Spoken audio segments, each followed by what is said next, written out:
The presenting sponsor of Pod Save America is Blue Apron. Guys, for less than $10 per person per meal, Blue Apron delivers seasonal recipes. Oh, guys. Keep going. Along with pre-portioned ingredients to make delicious home-cooked meals. Choose from a variety of new recipes each week, or let Blue Apron's culinary team surprise you. Recipes are not repeated within a year, so you'll never get bored. Hannah's making Blue Apron tonight. Whoa! How's that for testimonial? Can you please give us the recipe? No fucking clue. Well, I'll tell you about some featured upcoming meals. Maybe Hannah's making one of these. 3 cheese and baby broccoli stromboli with tomato and oregano dipping sauce. Enchiladas and a mole sauce made from surplus Valentine's Day Whitman samplers.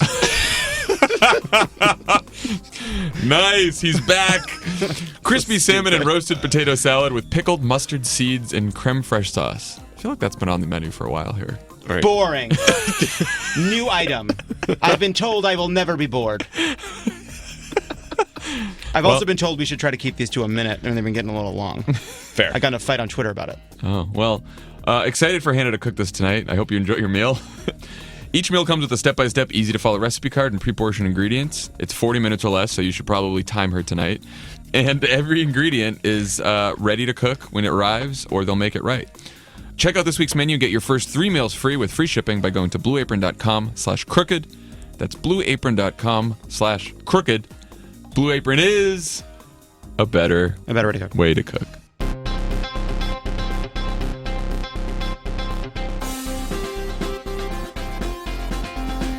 Welcome to Pod Save America. I'm Jon Favreau. I'm Jon Lovett. I'm Tommy Vietor. On the pod today, we have the Vice Chair of the Senate Intel Committee, Senator Mark Warner. And later we'll also be talking to the host of Crooked Media's Pod Save the People, DeRay McKesson. How's it going, guys? Everyone good? Pretty good. We should just say that we already recorded the Mark Warner part, and it's a very good interview.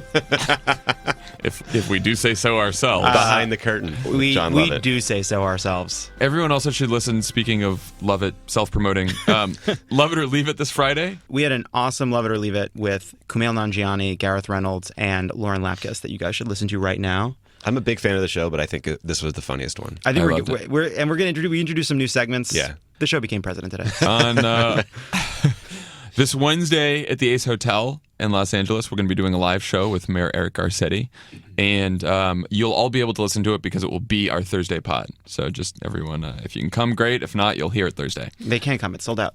You can't come. It's sold out. Our show Maybe they already have Cool. tickets. All right, let's talk about Jim Comey. They already have tickets. They know. Let's talk about Jim Comey because that's the world we're stuck in. Yep. It's amazing. Like, there were 2 weeks ago, we're like, guys, we just have to touch base. We have to talk about Comey a little bit more. We know we're all kind of sick of the topic. And now here we are. So last week, where we last left off the story, Our hero. basically last week Trump told his staff to lie. He threatened Comey by suggesting he might release a secret tape of their conversation, and he basically admitted to obstruction of justice by telling Lester Holt that he fired Comey because he didn't like that his own campaign was under investigation.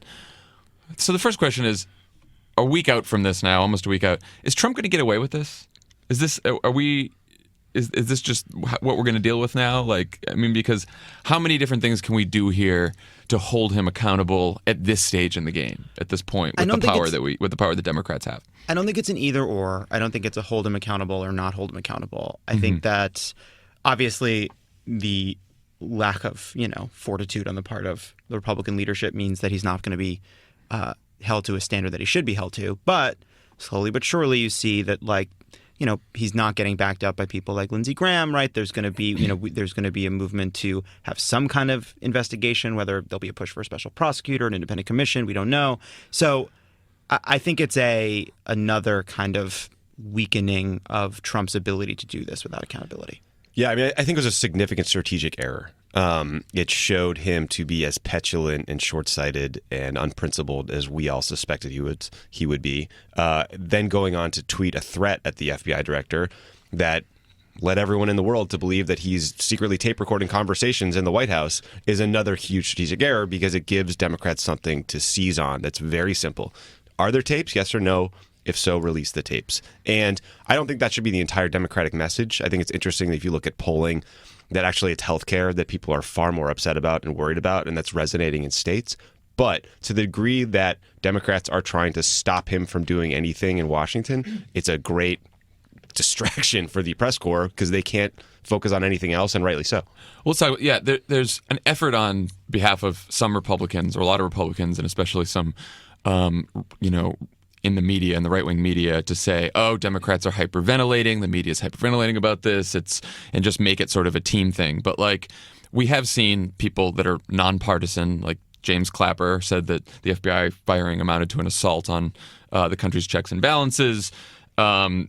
David Ignatius a reporter at the Washington Post said he talked to various Republicans this week, and quotes were, "This guy scares me," quote, "there are no guardrails on this presidency," and quote, "this is Richard Nixon on steroids," right? So these are Republican senators and congressmen that he was talking to, though none of them will speak out. Very brave under the cloak of anonymity, these Republicans. I wonder if one of them is Rubio. It's also from day one, it has been very clear to me that you cannot possibly underestimate the degree to which this is going to distract his entire White House staff and team as they're trying to do other things. In a political level, that's a good thing for us as Democrats. As a country, it's a really bad thing because we need these people to do their jobs. But instead, they wake up every day and read about how because Trump lied to them and made them spin one thing one day and the opposite the next day, now he's going to fire them. And they pick up Politico, and there's an entire story written from Clinton aides telling them they all need to lawyer up. And, that is scary as hell if you're sitting in those jobs. And, these people are not going to be able to do anything else. And the culture of infighting and Game of Thrones bullshit and leaking is it seems like it's all consuming. Yeah, I mean, well, the other thing, too, is it's obviously consuming for the White House. The head of the FBI, his job is not just to investigate Trump. His universe, the world doesn't revolve around Donald Trump. He's one of the nation's top counterterrorism officials. The FBI director is a real fucking job that you need a good person in there doing. Sure do. Well, so let's talk about that. So talk about some of the ways that Democrats are thinking about trying to hold Trump accountable here, trying to bring some accountability to this shit show. Trump, by the end of the week, is supposed to appoint the next, or says he's going to appoint the next FBI director. Quick turnaround, by the way, for appointing someone with a 10-year term that's going to run the nation's top law enforcement agency. Not doable. Well, one thing that I was just sort of, you look at what they've learned in the last couple of weeks, and the one thing they learned is when you have a slow process around a healthcare bill, people find out what's in it, they don't like it. So when it's sort of like government by sucker punch, they throw something out there, quickly get it through, before anyone has the ability to kind of raise the alarm and stop it. And that's something they could definitely try to do with this FBI director. I noticed that with, obviously, John Cornyn's name has been floated. He's the number 2 Republican in the Senate, longtime Trump supporter, huge party hack, right? Just an absolute shill. Absolute shill. It's unfair to Chuck Schumer to say that this would be like Barack Obama appointing Chuck Schumer, but it is similar. It's exactly. Just imagine, right? It's an investigation into Hillary Clinton's emails, and Barack Obama tells Lester Holt, "Well, when I fired the FBI director, I did think to myself, I don't like this email investigation, and my new FBI director is going to be Chuck Schumer." But reporters, right when they floated Cornyn's name, a lot of them started saying, "Well, if it's Cornyn, he's just going to sail through confirmation in the Senate because Senate courtesy and blah blah blah." Yeah. And I was at least Lindsey Graham has taken a little bit of a journey over the last week because he started by apparently, according to news sources, he was the one on the phone with Trump saying fine, if you want to start fresh at the weird. FBI, go for it. And now he's saying, I don't think Cornyn should be the pick. But funny to see old Senator Graham, drifting in the winds here on the on a tough issue. I know. I guess the question is, do you think we will need, again, we need with everything in the Senate, we need 3 Republicans to say no to a Trump appointee for them to block it. And I don't know. I mean, with Cornyn, maybe Graham. I don't know. Does Graham vote against Cornyn? I think the problem is it's hard for these guys to vote against them, but maybe not as hard for them to signal that they don't want this to be picked, so they don't have to vote for him. Yeah. I don't know. I mean, you saw Rubio say Cornyn and Trey Gowdy. Those would be wonderful picks, which is fucking despicable. Yeah, it's terrible. I mean, Marco Rubio, man. This is supposed to be a position that's viewed as nonpartisan. I mean, it's not a lifetime appointment. It's not a judgeship. It's not immune to partisan politics. The president can fire Comey, as we just saw. That said, I mean, you want a technocratic individual. You want someone that comes with a background in law enforcement, that's someone who understands what's going on in the Bureau on day one. And John Cornyn is not that person. Trey Gowdy is not that person. It seems like a simple message from Democrats should just be no politicians and no FBI director until a special prosecutor is named. Yeah. And until you want to do either one of those two things, you take care. I agree. Release the tapes. It's so.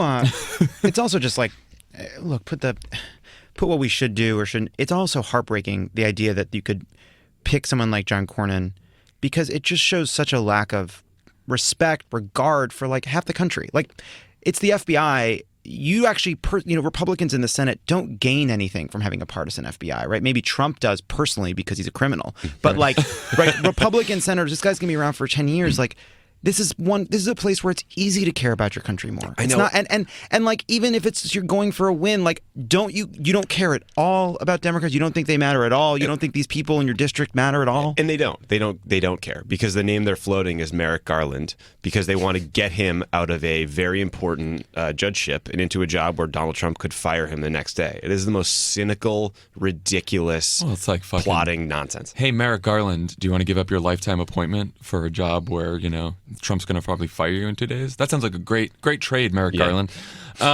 So Politico just reported today that Democrats might force procedural votes, Tommy, you were alluding to this, that require Trump to either give up his quote-unquote taped conversations with Comey or admit that he doesn't have them and made the whole thing up.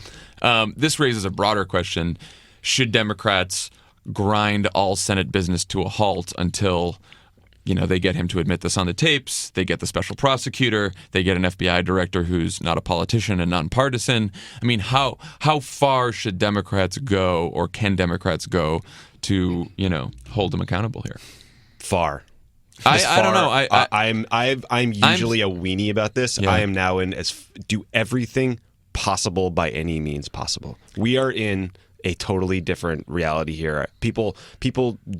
We need to make this a big deal and push them in every way possible to try to get some sort of answers in terms of the tapes at the bare minimum.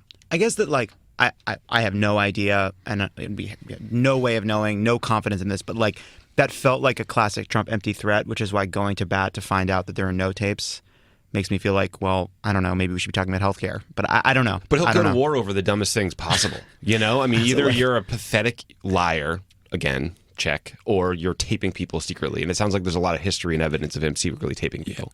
It's an interesting. I'm not torn about it because I think, we can't be obstructionists like them. No, fuck it. We should be obstructionists just like them.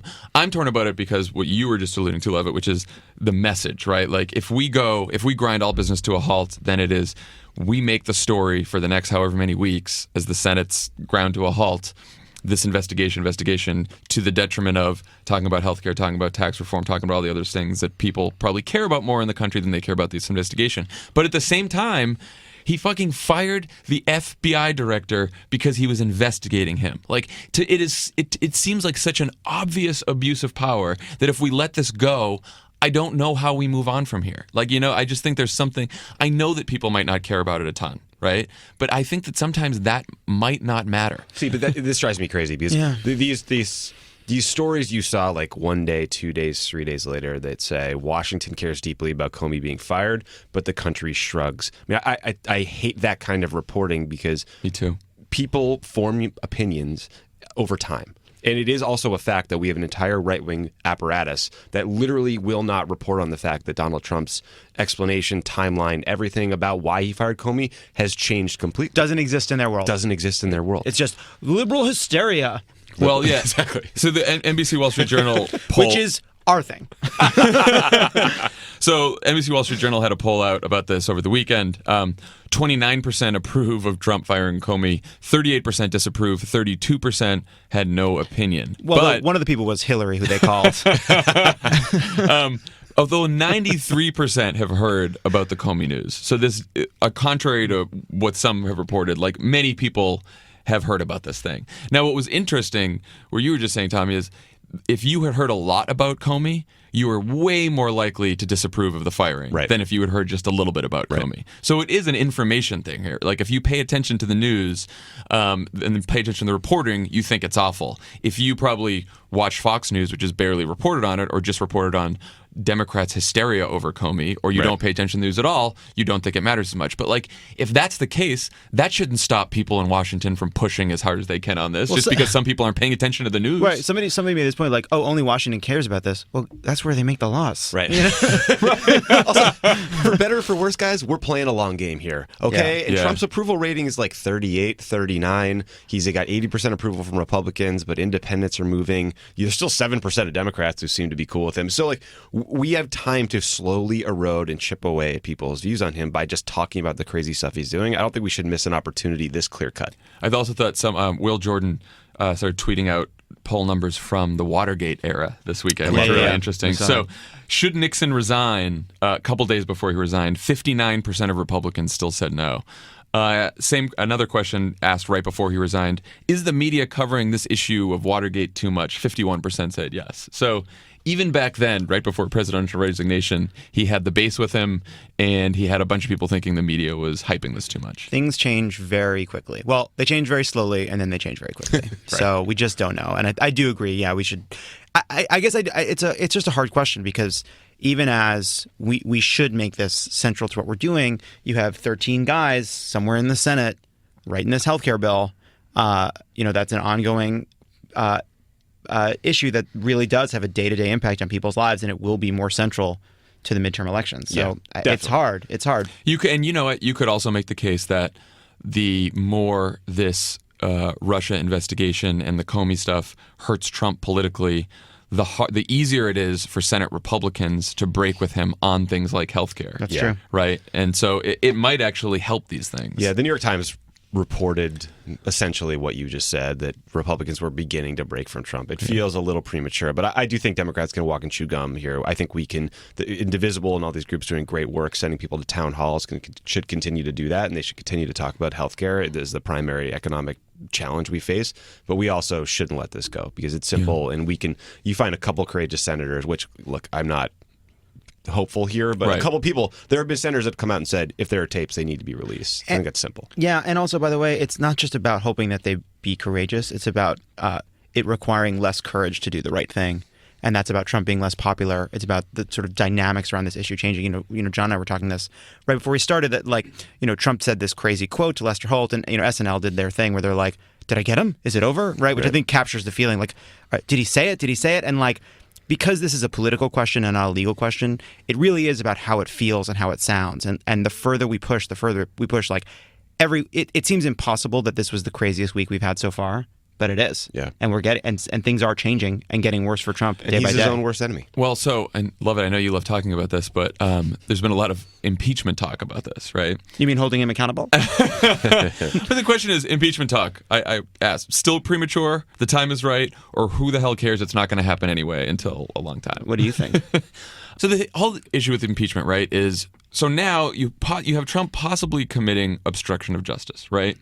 On one hand, that is a legal, there's a legal characterization of whether it was obstruction of justice or not. But impeachment doesn't rest solely on some legal judgment, right? It is actually the political judgment of members of the House of Representatives who have to decide on this, right? Mm-hmm. And they decided back in 1998 that Bill Clinton had committed obstruction of justice, and they impeached him.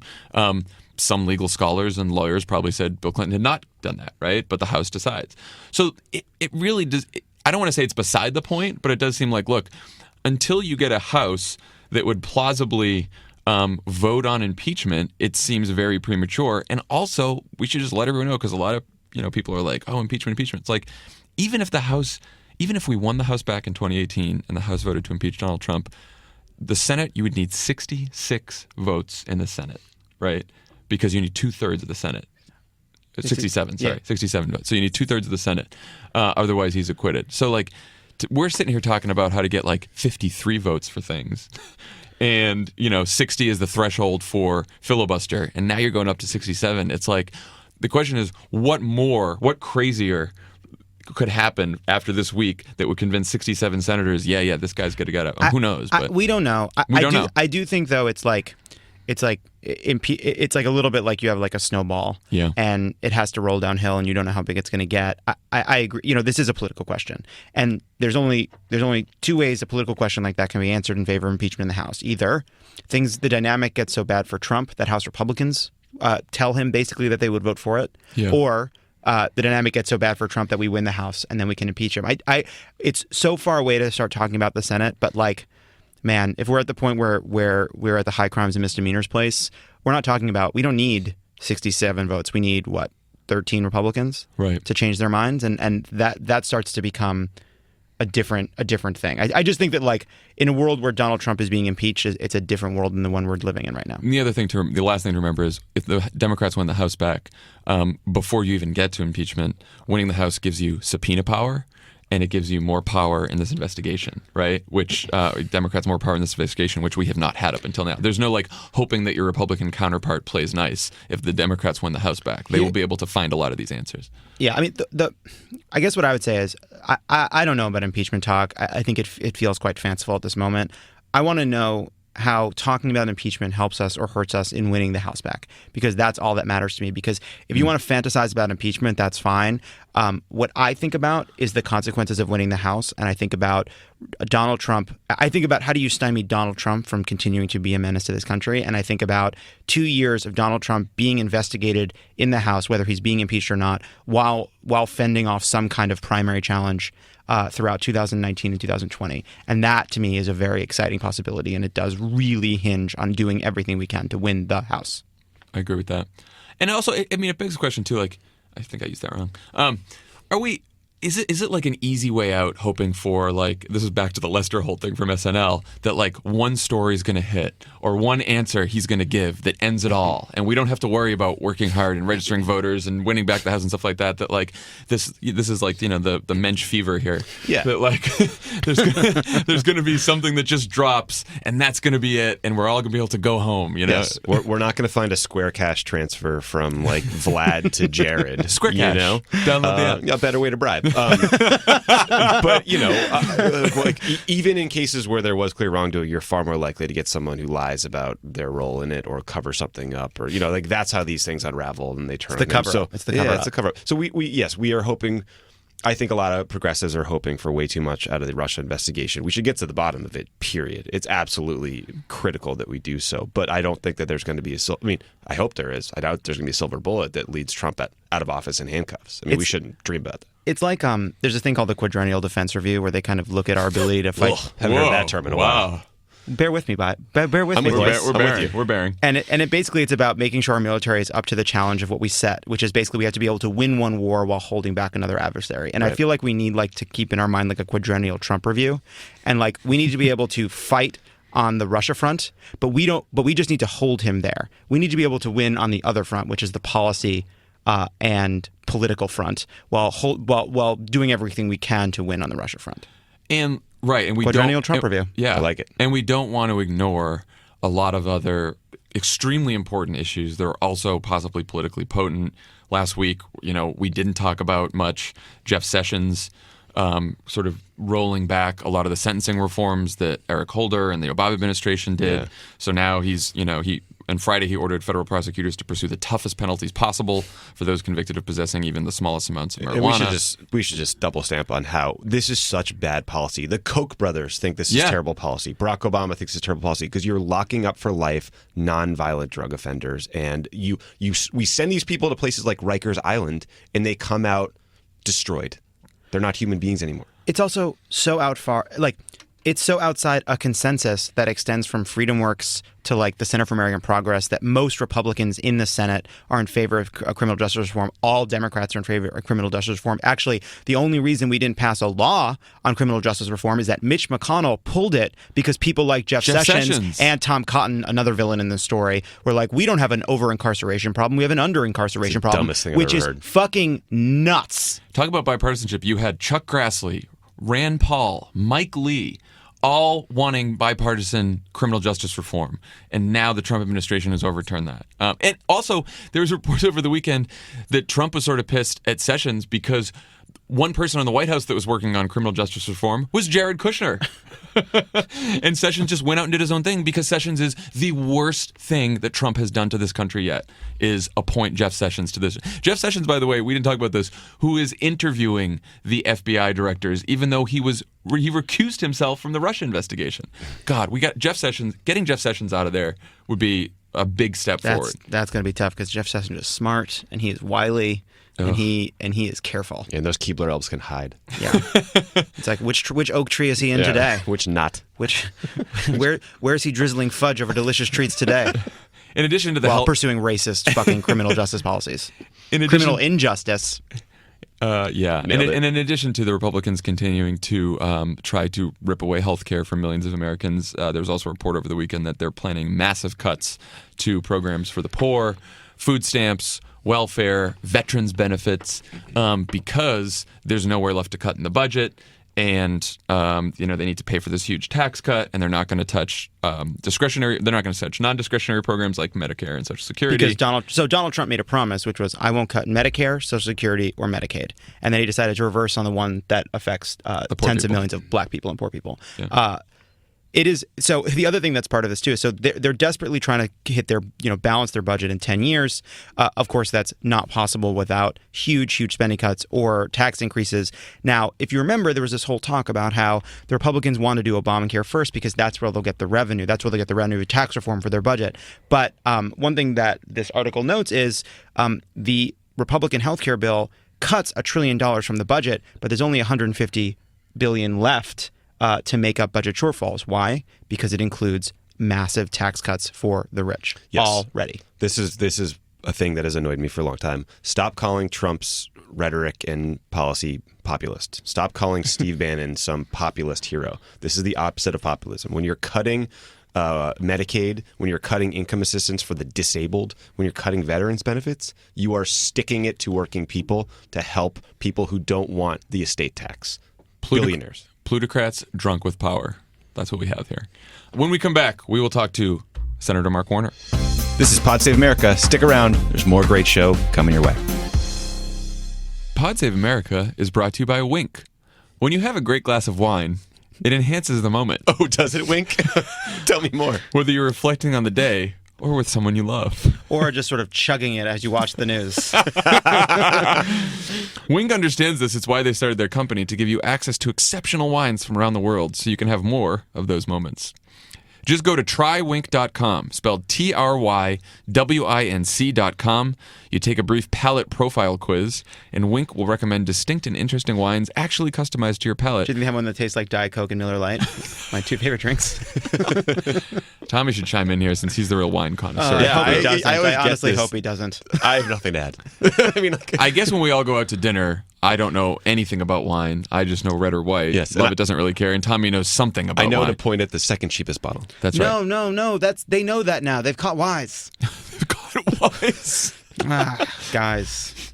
They have 100%. Oh, this is very oaky. I don't know what that means. I don't either. But you know what? Maybe if you try Wink, TRYWINC. It's a full-bodied Cabernet.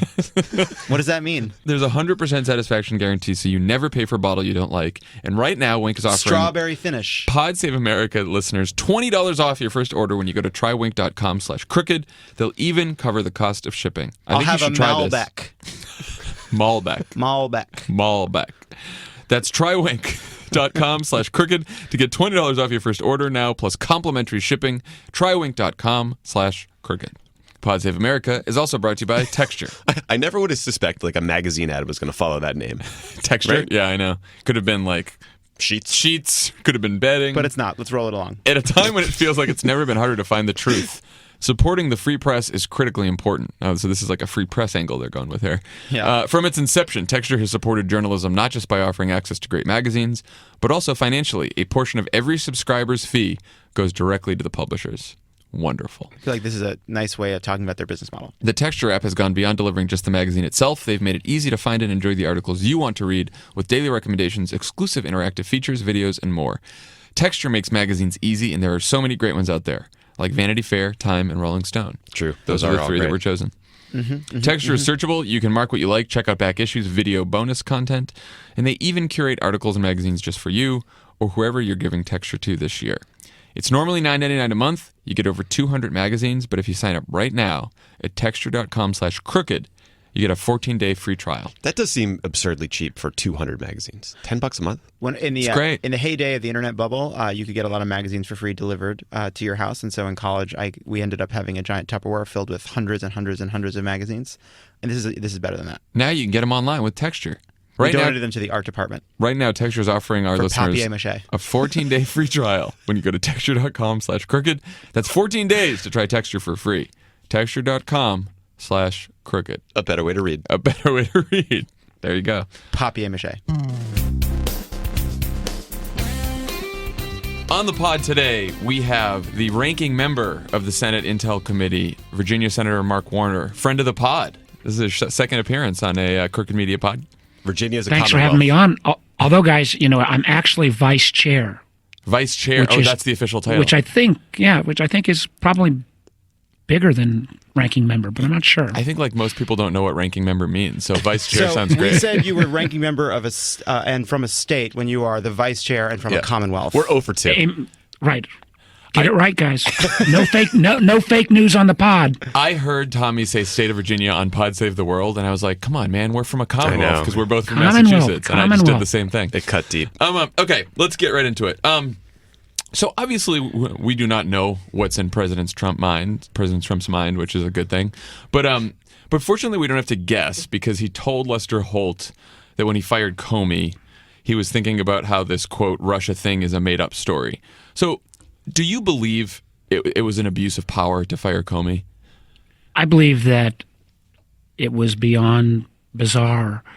Here you had, beginning of last week, Sally Yates, former acting attorney general, saying she had notified the White House, and then they waited 17 days to fire or get rid of General Flynn.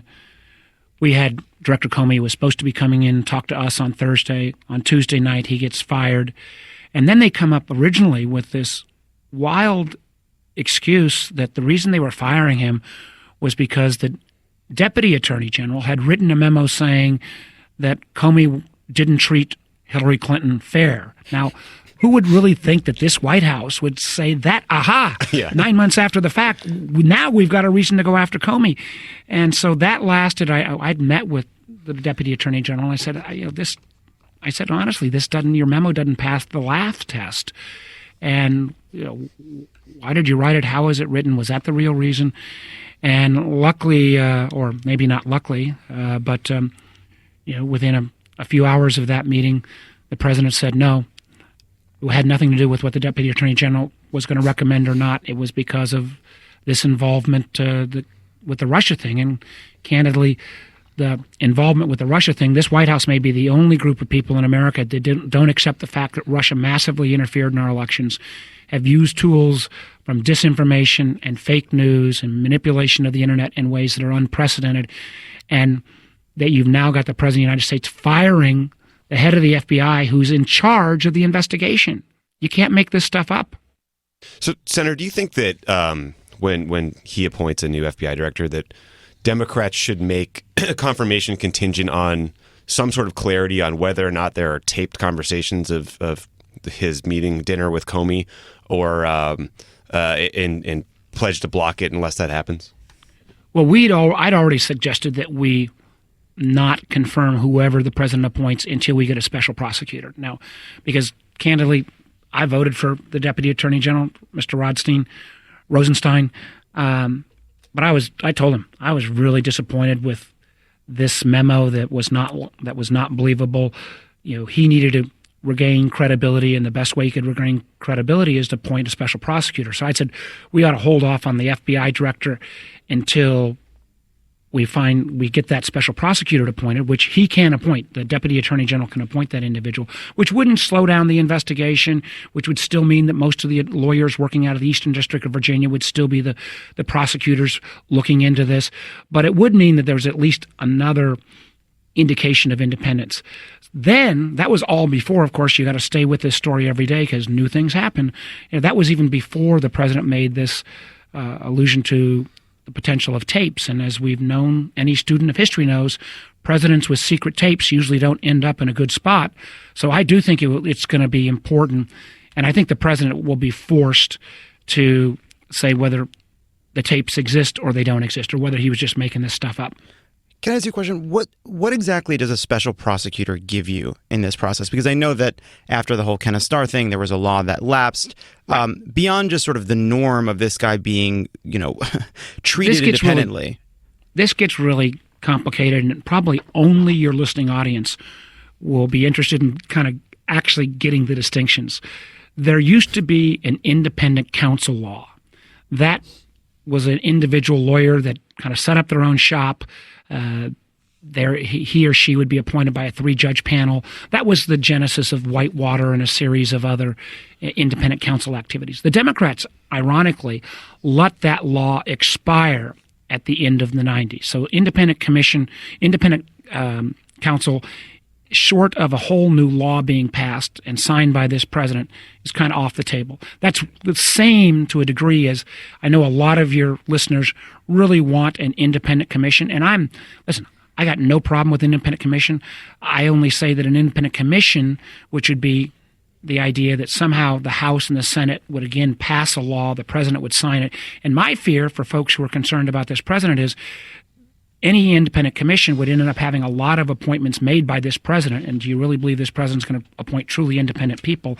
And that would put the whole investigation off 6 to 9 months before the law could be stood up. And for Democrats, you would have the president making appointments, the majority making appointments, the minority making appointments, and I think the ratio would be dramatically less in the Democrats' favor on an independent commission. I know we're getting confusing, but again, your audience follows. And then on the special prosecutor, the special prosecutor is someone that would be appointed by the Deputy Attorney General, since the Attorney General Sessions has already had to recuse himself, and the Deputy Attorney General could appoint a special prosecutor that, in a sense, gets some independence from having to get every approval along the investigation approved by the normal channels in the Justice Department. That special prosecutor, if they actually want to bring charges, would still have to go and get approval from the Deputy Attorney General, but it at least gives one more layer of independence. Now, if that was not totally confusing to your audience, I apologize, but there really are 3 separate buckets: special prosecutor, independent counsel, and independent commission. Well, first of all, you don't have to worry about our audience keeping up because they are the best. I know, they're keeping up. They're calling my office every day and texting me every day. They are focused. They're the tip of the spear. They are the tip of the spear. So you seem to have... And I'm feeling that prod. I'm feeling that prod on a regular basis. Excellent. So you've kind of thrown a little bit of water here on the independent commission. We've had the head of the FBI is fired. The Attorney General is Jeff Sessions, who, to use a sort of technical legal term, is terrible. You have Devin Nunes in the House having to step aside because that investigation was compromised by his own sort of going to the White House and being ridiculous. Adam Schiff is doing great work. You are helping to lead the Intelligence Committee in the Senate, kind of what is hopefully a kind of bastion of independence here. James Comey has said he wants to testify publicly. You said you want him to testify publicly. Do you feel as though the Republicans on your committee are committed to an independent investigation? Are they putting the country first? I believe many of them are. I mean, remember the Senate Intelligence Committee is, one, the ratio is 8-7, 8 Republicans to 7 Democrats. So it's a closer ratio than most committees. Second, it's got a history of being bipartisan. Third, the chairman, Richard Burr, I mean, he last week when the Comey got fired, sorry, not resigned, fired, did one of the strongest statements of any Republican. And I tell you, we've had some bumps along. This has not been a smooth course, I'll be the first to acknowledge, but every time there's been a bump, because some of the Republicans on the committee, like Susan Collins from Maine and James Lankford from Oklahoma and Marco Rubio from Florida and Roy Blunt from Missouri, they have really weighed in when there's been some, jostling that says, hey, no, we're going to follow the intel wherever it leads. And we've got also Chairman Burr last week, I tell you, even after the Comey investigation, saying to the staff, both of us saying to the staff, we're going to follow this no matter where it leads. We're going to get this done. We're going to do it in a way that we can be proud of the product. So, maybe some of you guys or some of the folks who are in the audience say, no, that's not the perfect solution, but this is the best option we have to get to the bottom and get to the truth. Have you talked to Burr yet about Comey testifying publicly, and do you think he'll agree that Comey can testify publicly?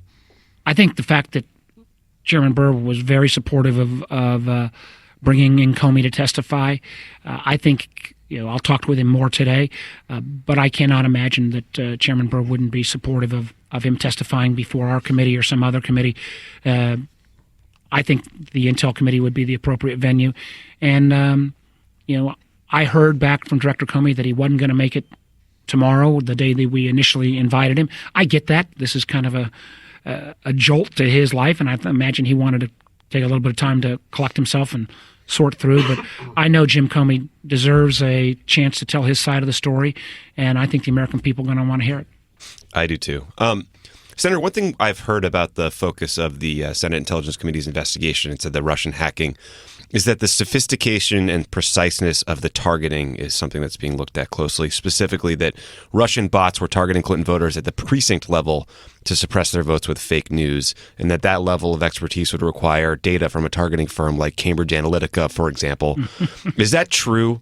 And can you tell us anything about the nature of these Russian hacks that I'm hearing about? Well, when you see some of the explanation and some of the fact that it appears that, for example, women and African Americans were targeted in places like Wisconsin and Michigan, where the Democrats were too brain dead to realize those states were even in play. We don't say that here except all the time. Well, it was interesting that those states seemed to be targeted where the bots, where they could create a lot of these fake Twitter accounts, Facebook accounts, could in fact overwhelm the targeted search engines that would end up saying on your news feed you suddenly got stuff that said, Hillary Clinton's sick or Hillary Clinton's stealing money from the State Department.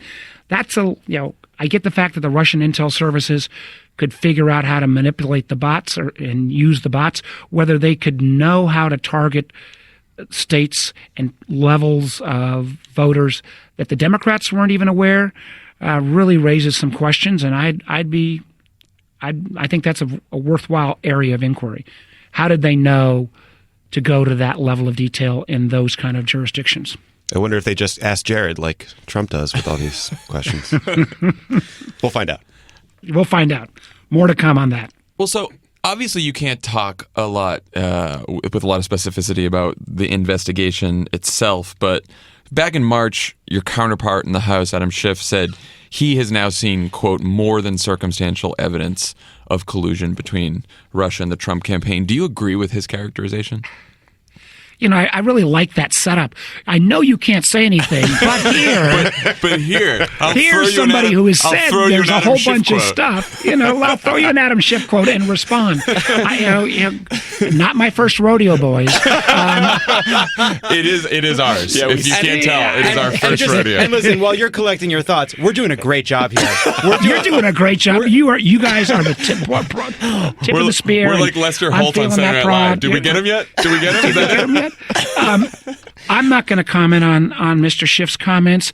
I am going to say, I've been using more the smoke analogy that this White House who keeps saying there's no there, you'd think they'd want to cooperate if there's no there, and it feels like each week there's more and more smoke. How's that for an analogy? We'll take it. We'll take it. Okay. I mean, in addition to smoke, a national security expert named Clint Watts testified that there have been more dead Russians. Clint Watts, who, by the way, testified before the Senate Intel Committee. He did. Listening audience. That's where I first heard his name. And he testified that there have been more dead Russians in the past 3 months that are tied to this investigation. They're dropping dead even in Western countries. And he's referring to the fact that 8 Russian politicians, activists, ambassadors, and former intel officials have died since the U.S. election. General Clapper's response to a question about this coincidental series of deaths, I think raised a lot of eyebrows last weekend. Do you think this is something that we should focus on? Should it be part of the investigation? Refresh my memory on what Clapper's response was. He seemed to think that more broadly that we are under assault from outside forces. I believe that the Russians have been successful at both interfering in our election and sowing chaos. And they also obviously got the candidate that they preferred to be president.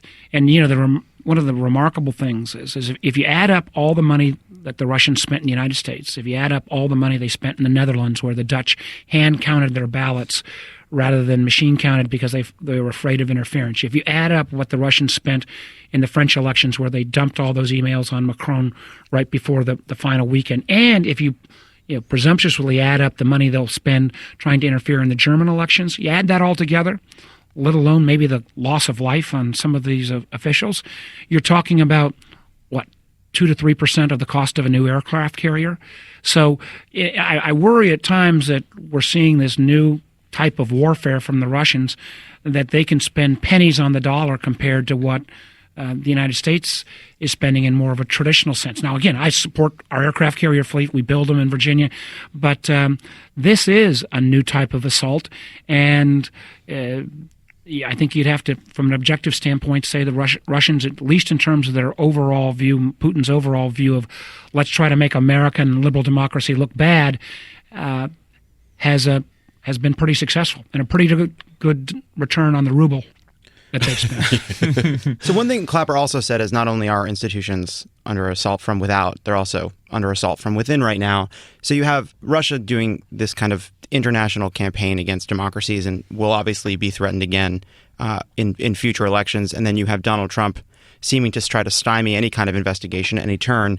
At what point do we have to press a different button and raise a different kind of response? You know, you're doing Good work leading in the Senate Intel Committee, but Senate business is continuing.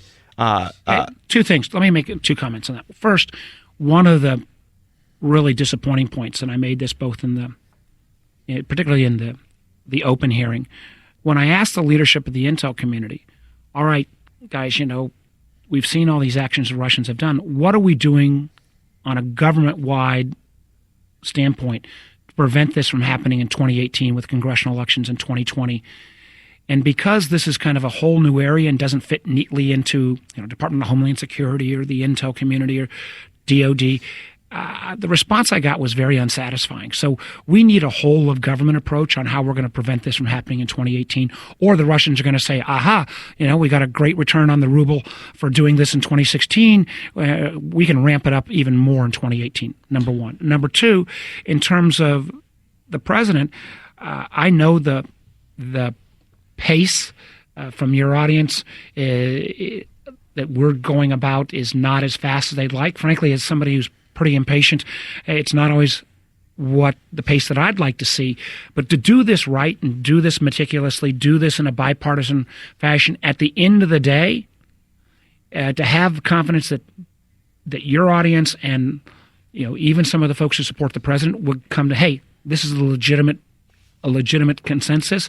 That's really important. And then in terms of the activities of the Senate, I've said, you know, we should not be appointing an FBI director until we get that special prosecutor. I believe we desperately need to find out whether these tapes exist, number one. Two, make sure that they're preserved. And three, even my Republican colleagues this past Sunday, Lindsey Graham and Mike Lee, said if there are tapes, Congress is going to get a look at them. So I think we're seeing movement you know, kind of across the whole country from all parts of the kind of the political landscape.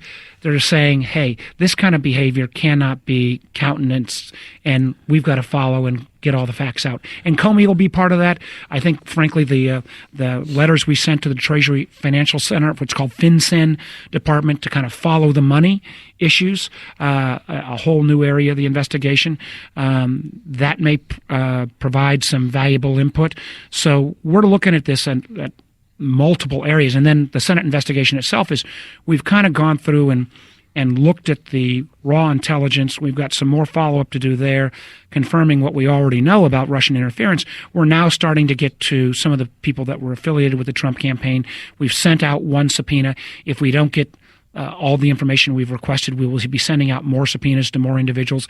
I hope the first subpoena that went to Flynn will let me say the word, convince the other witnesses they ought to go ahead and cooperate with us.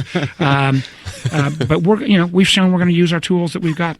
Carter Page is lost on an MSNBC set somewhere. Hopefully you'll hear this. Saying things that are incriminating. I'm not sure Mr. Page will be necessarily the final truth revealer of all we need. Yeah. I guess the question is, like, what levers of power we have to get some of this stuff done. Like, you know, the special prosecutor is dependent on whether Rosenstein decides to appoint a special prosecutor. It's ultimately his decision.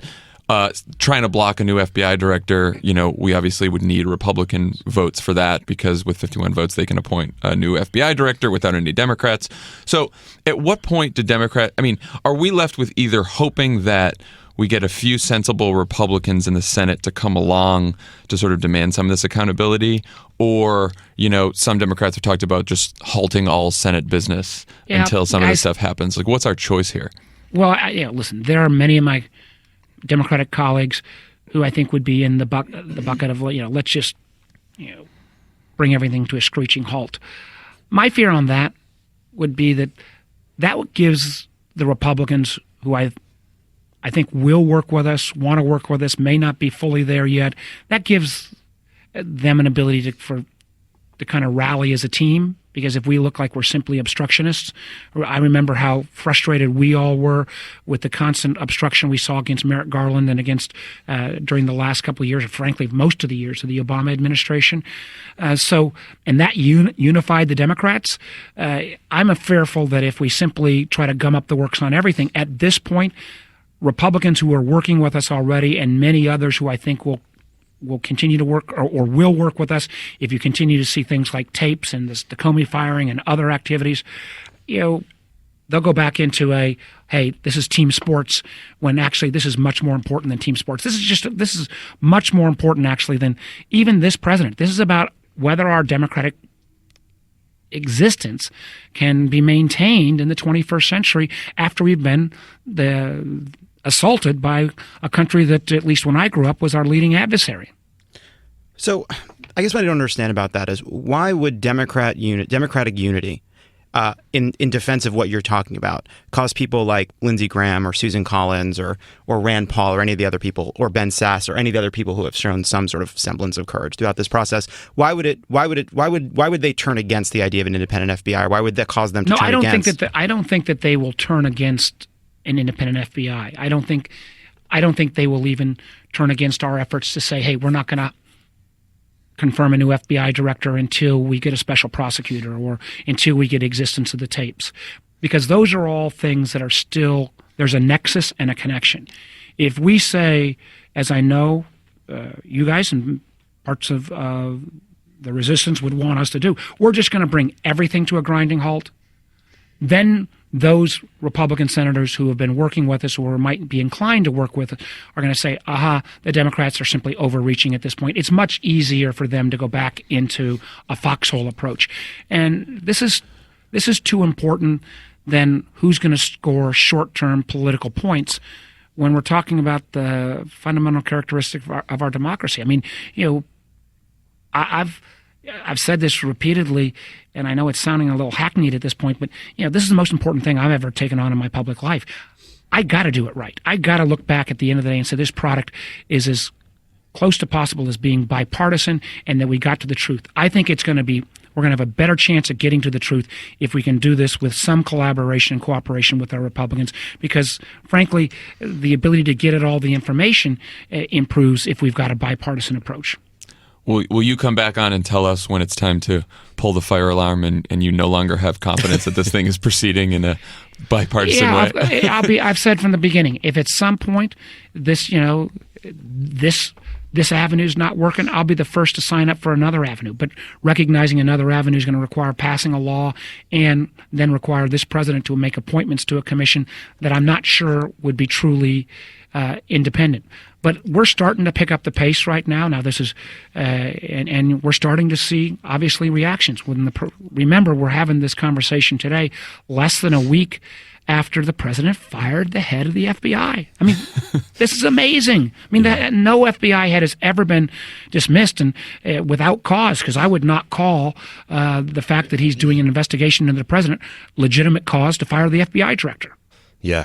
I don't think we would either. So last question, Senator. Thank you so much for your time. It's easy through all the craziness of Trump to forget about the real, even more dangerous challenges happening out there in the world. Over the weekend, the North Koreans tested a medium-range ballistic rocket that can carry a nuclear warhead, which is viewed as a major technological leap forward in their program. Have you been briefed on this advancement, and are you as concerned as these news reports would lead me to believe we all should be? 1, I'm concerned. 2, I'll get a full brief this week. 3, short of military strikes, the only way that we can rein in North Korea is with active involvement of China, Russia, actually uniquely enough, and South Korea and Japan. And that's where we need a full-fledged strategy rather than simply relying on the president saying he's had a great dinner with President Xi.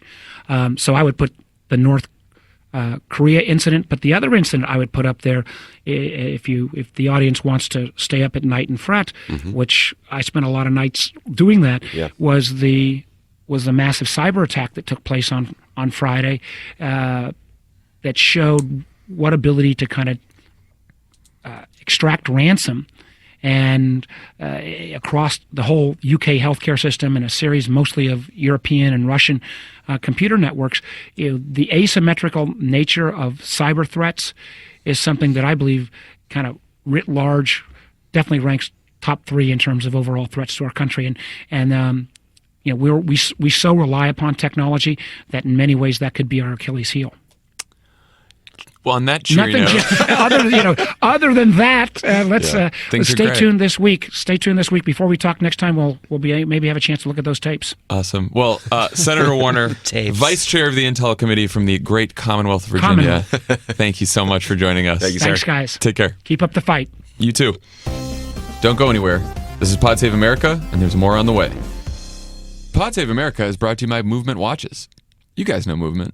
They reinvented the watch business by selling directly to you, with over 1 million watches sold to date. I don't know. they buy They a blade? reinvented the watch business. No, I mean, they send watches to your house. I don't think they pioneered that. No, they there bought were catalogs. They bought a blade factory. They bought to cut the watches up. But yeah, I mean, they send them to your house. I think that's cool. Here's the thing, guys. This isn't even about watches. It's not. No.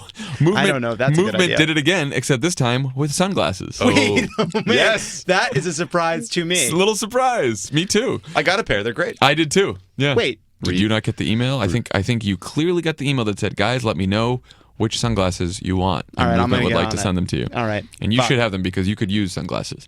They were tired of having to pay for cheaply made throwaway shades or overpriced designer sunglasses, so they said, "Fuck it, we'll make our own." It says "screw it" in the text, but I decided to up the ante here because we have an explicit rating. Spend that E. We caught that. Starting at just $70. Movement glasses start at $70 with the option to upgrade to polarized. Definitely want to get polarized Definitely do lenses. that. Those overpriced designer brands will run you upwards of $200. It's true. Movement figured out that by selling online, they were able to cut out the middleman and retail markup, providing the best possible price. These are high quality, premium frames, no cheap plastic here. They have lots of styles to choose from: classic, trendy, round, aviator, mirrored, polarized for him and her. Was the email about the sunglasses recent? No, it was was a not. while It was a back, long no. time ago.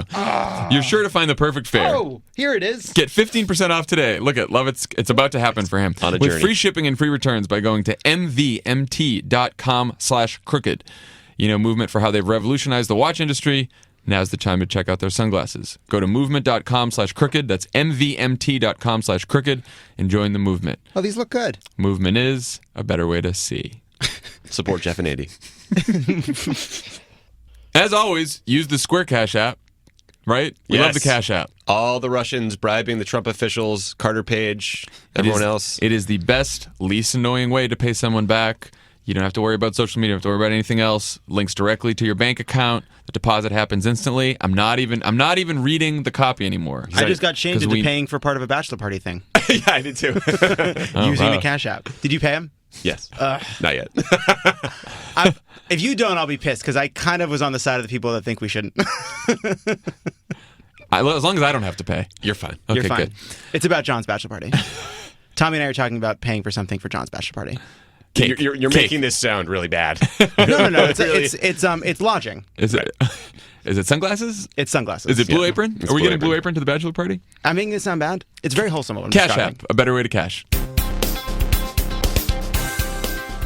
On the pod in studio, we have the host of Pod Save the People, Pod DeRay Save the McKesson. People. It's great to be here, guys. It's so much nicer Great when to have someone's you. in studio. Yeah, I just saw Tommy the other day in public, and We saw on Twitter. it's great. At was the fun. Grove. We're going to talk about branding and whether you should be taking photos at the Grove, but otherwise, it's fine. Believe me. Love it. I haven't seen you since. Since another party that would be bad for branding. Yes, that's true. And I saw you at a live taping of somebody else's podcast. That's right. It was at the Ace Hotel where we're going to be on Wednesday night. Oh, dope! I Yeah. might be back on Wednesday. Seamless So maybe integration. I'll Come, sneak. stop by. As a, We have the mayor of Los Angeles on stage with us. I love it. So How's the podcast going? How you feeling? It's good. It's good. You know, it is the Snowden You had a interview. big interview last week with Snowden Edward interview was Snowden. a lot of energy. So trying to get back up and get back on a regular cycle. That's good though. So one of the things you mentioned you might talk about this week, and we were just talking about on the pod, was the Jeff Sessions decision from last week to roll back the Obama administration reforms on sentencing. What was your reaction to that? Yeah, it is. Like I said on the pod, I think that there's something about Trump where there's like a confetti of crises, right? There's just so much going on that people don't know where to look. Yeah. This is one that we think will have far-reaching implications in communities of color because of the way that mandatory minimums and things like that have just functioned. So I'm hoping that on the pod this week, we actually talked to some people from the DOJ or the former DOJ about this and some voting rights people. But this could be really damaging. I think we don't know what the consequences are yet because like it just happened. So we'll see. But it's important that prosecutors, even Holder came out with a statement that was like, this doesn't seem like a good idea. And you're like, it isn't. Well, just so outside of the consensus on the issue too right now, like there is a movement of both parties to take down the crazy level of sentences, and Jeff Sessions is outside of that completely. Like for me, like I look at what Jeff Sessions does, and either he doesn't care about the implications for people and the unfair way in which it's going to be executed, or he views it as a feature, not a bug. Yep. It is. Rosenstein, too, the deputy attorney general, had such a great record of being like this sort of like impartial, good guy. Yeah. And then the first thing he does is that piece about Comey. You're just like, what happened, Rosenstein? Like, you are now a part of an awful legacy that is building at the DOJ. It is true that like anyone who comes in contact with Trump somehow, who decides to work for him, ends up losing their integrity, being made to lie, being made to look like a fool, being embarrassed somehow. You know, like at the beginning of the administration, the big question was like, if you are a very smart, talented professional, you are asked to serve somehow in that administration, do you do it because you're trying to make sure there are good people in there and the country doesn't fall apart and you can watch what's happening, or do you just say no because you end up looking like a fool? It seems now like you say no. Yeah, even like Nikki definitely Haley. say You no. say no. Like Nikki Haley, was. man. Yeah. Nikki Haley over the weekend, who said when He's a CEO. Yeah, he's a CEO. He can fire whoever he wants. You're like, man, that's the government. Not really how it works. Yeah. The interesting thing, too, about the Sessions decision is that it calls into question this notion of who gets to decide what's fair, right? Yeah. And when you deliver this edict that is essentially like you have to pursue the harshest sentence, it's like, well, what about a judge and a jury, right? Like they are the people that are supposed to decide like what the fairest consequence is. Right. And he is stripping that away. It's exactly what mandatory minimums do to people, too. I guess the question is, what are the pressure points on this? Like DOJ makes this decision, Sessions makes this decision, and then like what can we do about it, right? Like do we have to hope for another push for bipartisan criminal justice reform in sort of a legislation that takes care of this, or is there things that people on the ground can do, or what do you think? Yeah, so there's always, one of the things that we're mindful of in the activist community is that if it's not illegal, then you can't be charged for it, right? So it's like, how can we roll back some of the things that are just considered crimes that actually shouldn't be crimes? Or like you think about Minneapolis, when the movement first began in Minneapolis, it was illegal, it was finable to spit, right? So like spitting was one of these sort of lifestyle crimes that was disproportionately impacting people of color. It's like only black people were being like charged with spitting. And you're like, this is nuts, right? So they were really thoughtful and got spitting like taken off the books as like a crime. You're like, that makes sense. So that is actually one of the easiest ways to do it. Is like if you just decriminalize some things that just shouldn't be criminal and decriminalize what the maximums can be, like that actually goes a long way. That interview you did with Snowden was fascinating, and everybody should listen to it. When you're done with this, download the Snowden episode, Pod Save the People. How did that come to be? How did you get to know him and tee up this conversation? It seems like it was a long time coming. Yeah, don't get mad. Snowden is not like my best friend. Right. How long did you know Edward Snowden? I tweeted about Citizen 4 about a year ago, 2 years ago. And then we got in touch after that and we communicated and went back and forth. And we said that we were going to do a public conversation and we just hadn't gotten around to it. And then I'd scheduled this before Comey and then we did it. And, you heard it. So he has this whole thing about being on the phone and da-da-da. Mm-hmm. But I was really shocked at how his praise of Obama was interesting. Yeah. Like I didn't expect that, I also didn't expect when I asked him if he thought he was going to come back. And he was like, yeah. I was like, okay. When I talked to him before, what was interesting is I said, do you miss it? And he was like, I've always lived on the internet. And I live on the internet now. I lived on the internet before. That's fascinating. That is very interesting. Maybe kind of sad for him. Yeah. What'd you think about him? You what were was national security. You've been on the other side of that debate. I've I've evolved over time a lot about this. I mean, the thing I thought he's such a smart person. He's so reasonable sounding. The thing that I've always struggled with is the amount of information he took. Like, there's some very clear overreaches that needed to be fixed, like that involve surveillance of American citizens. I always just wondered why he needed that many documents, and I don't feel confident that we are able to protect these things from the Russians, from the Chinese, from other intelligencies. But him as an individual, like I've found him to be very impressive the more I've learned. One thing I want to talk to you about, over the weekend in Charlottesville, a torch-wielding mob protested the removal of Robert E. Lee. They were chanting things like, "Russia is our friend," and "You will not replace us." They also said, "We're not white supremacists. We're just white people that love our heritage."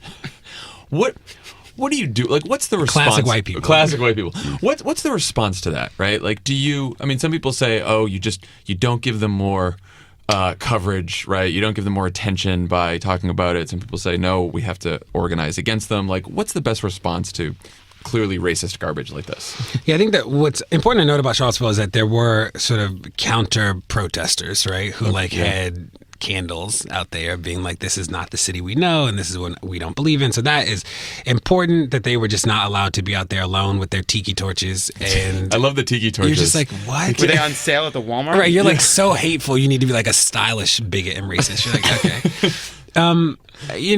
The biggest thing for me is like remembering that racism is not too long gone, right? Some people think that like slavery and lynching is like really what racism is, as opposed to like people showing up with torches today, which is still happening. I think the best way to counter is to like keep moving forward with the progressive agenda and like don't like back down. Is that like part of what fear does is it's supposed to make you too afraid to come outside, right? Like you're supposed to feel like you can't make an impact and you can't do anything, and that's what those people wanted. I think that it is helpful that people push back, but it's still a reminder like this stuff is happening like today, like this is not a 30-year ago, a 50-year ago problem. This is like a today problem. Yeah. Last question for you. We've been talking about this today.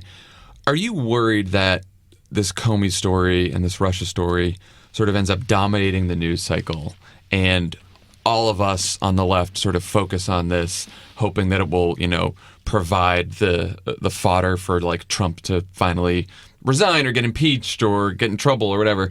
Are you worried that we are focusing on that to the detriment of all these other issues that are both important and, may actually move voters more than the Russia investigation will? No, I think that this might actually be the thing that gets him out of office quicker than everything else. So, like, let's focus on this as long as it can, like, get him out of there. It's good and practical.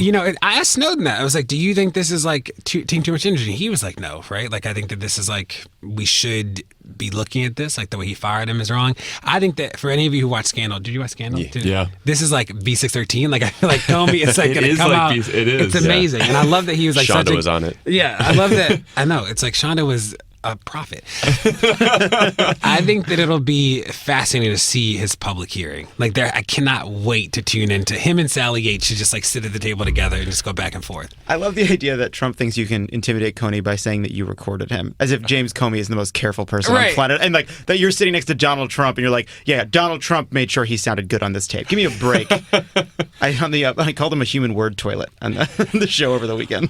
I mean, Comey has nothing to lose, right? What is Comey's incentive to hold back at this point in public testimony? Anything? Like, what does he? What can he? What does he doesn't need to? Never be the fans, FBI director again. So it's like he's so tall. He's so tall. When I saw that picture of him at it was like a shelter or something, or like it made me think of B613. It's like he's like getting his ducks in a row. We think he's like a good family guy, and then he does this testimony that like shatters the American government. I can't wait. He takes up the trench coat, and he's two small people. I do think that like the Gorsuch appointment is probably like the least talked about and most damaging thing that has happened. Yeah, in this presidency. That's going to be many, many years of bad decisions. It's like he's like on the Supreme Court. You're like, okay. And there's a lot of these Republicans lately who've been saying, "Oh, don't worry, there's going to be another one that he gets to fill too." I guess foreshadowing that maybe Kennedy, retires or something like that. Ruth which has really to stay until she blows away in the dust. Look, we send her vitamins here every week. Yeah, we got her some green juice. We got our trainer. we bubble her, and we're very, very worried that she has a step-in tub. I want to know that there's no lip she has to step over when she's showering in the morning. I want that to be just a clean surface. She didn't love the Juicero though. A lot of those. I want those. Those messy. Those pads that kind of create grip so you don't slip when you get in and out of the tub. I want the whole house covered in those things. Okay, so everyone out there, go subscribe if you haven't already to DeRay's Pod Save the People, and listen on Tuesdays. Yeah. See y'all later. Take care, guys. Thanks again to Senator Mark Warner and DeRay McKesson for joining us today, and we'll talk to you guys later. Very good show today, guys. I'm very pleased with it. We started with self-congratulation, and that's where we're ending. I'm just saying, difficult times, but I feel like we covered a lot of bases. Difficult I times. enjoyed our conversation with DeRay, who's still here and looking at me. I feel very good about the whole thing. That's our brand. I like to Love keep you guys. the end going because there's music and it's nice. And this is for the true fans. Bye. Pistachio.